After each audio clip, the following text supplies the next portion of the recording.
என்னுடைய அன்பு தம்பி எதிர்க்கட்சி தலைவர் உதயநிதி அவர்கள், இன்னும் எண்ணற்ற சான்றோர்கள் பெருமக்கள், அரங்கை நிறைத்து அமைந்திருக்கிற என்னுயிர் சொந்தங்கள் எல்லோருக்கும் என்னுடைய அன்பும் வணக்கம்.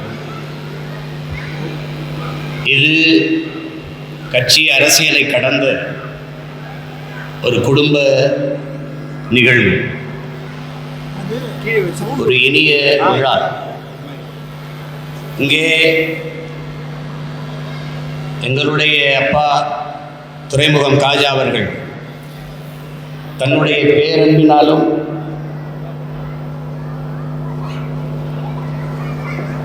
இனிய எளிய அணுகுமுறையாலும் எல்லோரையும் தன் உறவாக்கி கொண்ட ஒரு பெருந்தகை. நான் வந்தவுடன் என்னை கட்டியணைத்து, ஏன் என் அண்ணன் மகளை நீ அழைத்து வரவில்லை என்றுதான் கேட்டார். அந்த அளவிற்கு ஒரு பாச பிணைப்பில், அன்பின் இணைப்பில் ஒருங்கிணைந்த குடும்பம் நாங்கள்.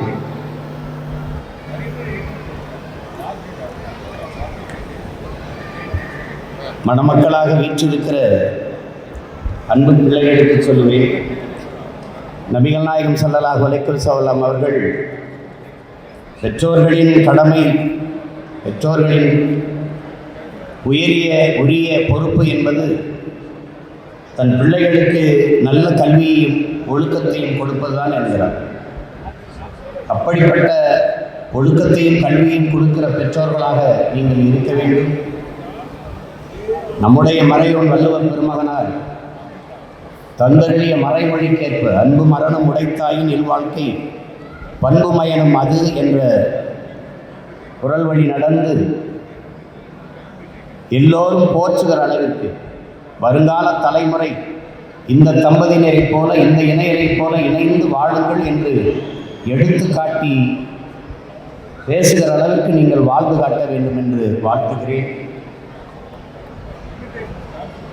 அளவற்ற அருளாளனும் நிகரற்ற அன்பாளனுமாகிய ஏக இறைவன் அல்லாஹுவின் பேரருள் இந்த மணமக்களுக்கு கிடைக்கட்டும் என்று நான் துவா செய்கிறேன்.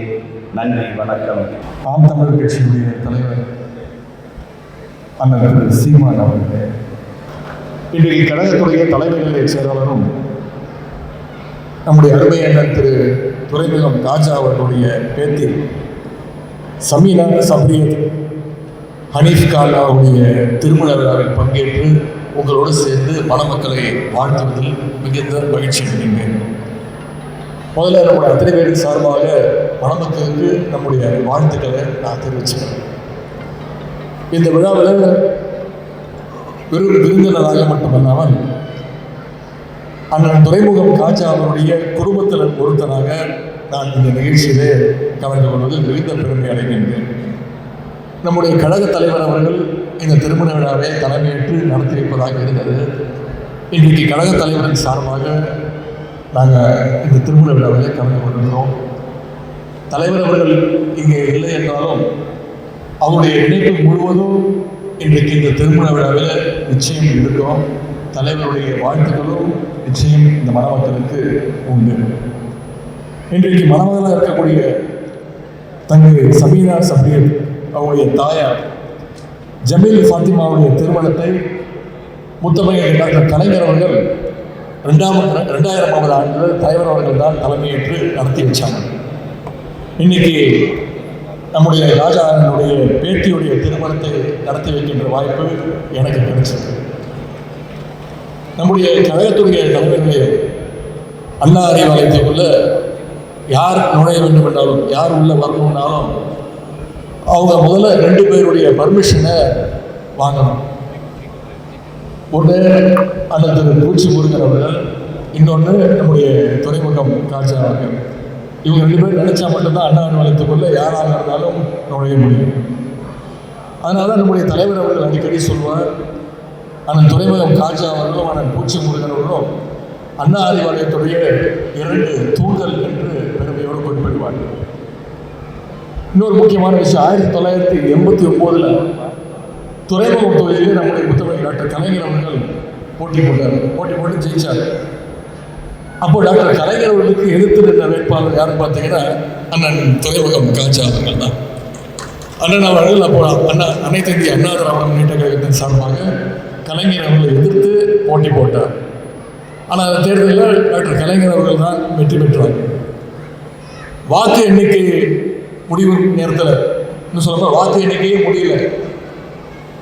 அந்த நேரத்தில் போட்டியாக நின்ற துறைமுகம் காஜா அவர்கள் கலைஞருக்கு மாலை போடணும்னு சொல்லி எதிர்கட்சி வேட்பாளராக இருந்தவர் அப்பொழுதே போய் கலைஞரை போய் வாழ்த்து சொல்லி மாலை போட்டார்.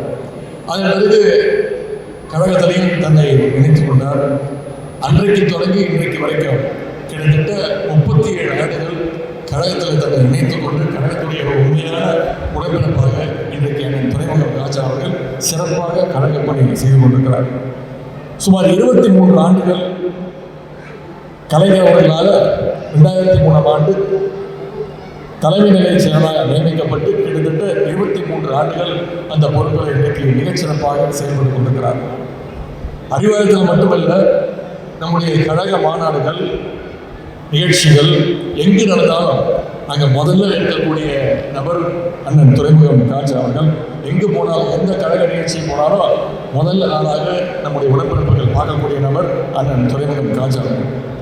அது மட்டும் இல்லை, அண்ணன் துறைமுகம் காஜா அவர்களை நம்முடைய தலைவர் அவர்கள் சிறுபான்மையினர் பொருளாதார மேம்பாட்டு கழகத்தின் தலைவராகவும் நம்முடைய ஆட்சி பொறுப்பேற்றவுடன் தலைவர் அவர்கள் நியமித்தார். அரசு பொறுப்பையும் அண்ணன் துறைமுகம் காஜா அவர்கள் மிகச்சிறப்பாக செயல்பட்டார்.